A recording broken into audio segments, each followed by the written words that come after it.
Magandang araw mga kaibigan. Bigyan natin ng reaksyon, opinion. Itong post ang balita ngayon. Title, ituro nyo naman ang secret. Ito ang hiling ni former COA COMELEC Commissioner, Attorney Rowena Guanzon, matapos makita ang kapansin-pansing pagbagsak ng katawan ni na Pangulong Ferdinand Bongbong Marcos Jr. at dating House Speaker Martin Romualdez. Sa kanyang Facebook post, binanggit ang linyang ituro nyo naman secret paano pumayat. Number 1, tigilan ang pagbatak ng pulburon. Number 2, bawasan ang ninakaw. Matatandaan ang noong Pebrero, lumabas sa publiko si Pangulong Marcos Jr. sa ilang aktibidad kung saan kapansin-pansin ang kanyang pagbawas ng timbang. Nauna na rin kinumpirma ng Malacanang na nagkaroon ang Pangulo ng diverticulitis noong Enero 2026, dahilan upang sumailalim siya noon ng soft at light diet. Kasabay nito, napansin din ng publiko ang mas payat na pangangatawan ni dating Speaker Martin Romualdez sa mga huling public appearances, kabilang ang memorial service para kay dating Speaker Jose de Venecia. Bagamat wala pang opisyal na pahayag mula kay Romualdez hinggil sa kanyang kondisyon, naging paksa rin ito ng mga komento online. So, ayan o. Grabe yung mga ano nila. Ano kaya secret nila sa... tingnan natin ang people who reacted. 10,000 people ang nag-react. 7,800 tumatawa.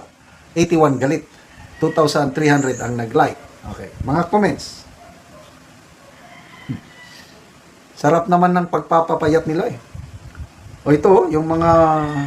Yan yung mga litrato ni Romualdez sa lamay ni burol ni late Speaker de Venecia. Ano ba yan? Augie Laran. Mukhang malapit ng magkatotoo ang wish ni Ma'am Cara David. Push nyo pa madami para tuluyan na. Jane Ice, when your conscience is attacking you consistently, you would really lose appetite. Even golden foods are served. One suitcase a day is equal to, please comment down below. Okay, kay Pangulo, yun na yun. Diverticulitis, yung nahihirapan siyang maglabas ng dumi, pinagbawalan siya na magkain ng solid food nung una, I don't know ngayon. Tapos, may bukol sa tagiliran, duda ng iba, colostomy bag. So, kung hindi siya makakain ng yung dati niyang kinakain, tapos dami ng trabaho, stress, talagang papayat talaga ang Pangulo. Sana kung ako lang, sana makarecover siya. Ay ayuwan ko sa inyo. Lalo na yung mga fans ni Cara David, grabing dasal. Yung mga naniniwala kay Cara David, sige na, pagbigyan nyo na ang wish ni Cara David. Yun ang Pangulo. Sana, gumaling siya at matapos niyang kanyang termino hanggang 2020.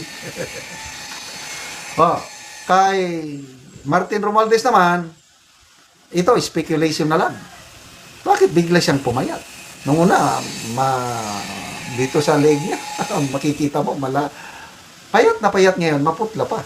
Ano ba? So, ako, naranasan ko naman yan eh. Yung nag-undergo ako ng problema, stress sa buhay, hindi ako makatulog ng maayos. Yung gana ng pagkain ko, wala. Kasi iniisip ko yung problema, lalo nang nasa serbisyo pa ako. Batalyon commander ako sa napakagulong lugar. Payat na payat ako doon dahil sa stress. Kulang na kulang sa tulog. Naranasan ko yan. Kaya makarelate ako. Baka ito kay Speaker Romualdez, stress. Isama na rin natin si Saldico. Nung lumabas yung video niya na nagsasalita tungkol sa kanyang pagbubulgar, mga insertion, makikita nyo, payat na payat din ang leeg niya. So ano bang problema niya? Baka kulang din ng tulog. Di ba, may napanood tayong video, kumakain siya sa isang restaurant. Mamaya may Pilipino pala doon. Sir, nandiyan pala kayo, kailan kayo babalik ng Pinas? Bigla siyang kumaripas ng takbo, gumanon pa siya. Makikita mo na yung alala, nag-alala talaga mukha niya. So, kawawa. Silang tatlo ngayon, kawawa, itong dalawa, Romualdez and Saldico, baka ako lang ha, kulang sa tulog, kulang sa gana sa pagkain, kaya ganun. Kay Pangulo naman, dahil nga sa problema sa kanyang digestive system, hindi nakakakain ng kahit masarap ang makaya niya ng masarap na pagkain, kaya lang pinagbabawalan siya ng doktor. Lesson learned. Mas maganda simpleng buhay lang. Basta walang sakit. Yung nakakatulog tayo ng minding. Ako, magpunta ako sa market, magbili ng isda. Yung pinakamura, magkano yan? Kung alin pinakamura, yun ako. Tapos, ipaksi ko lang, inununan sa Bisaya. Yung mga malilit lang na isda para kainin ko, kahit ulo, buto, okay na ako yun.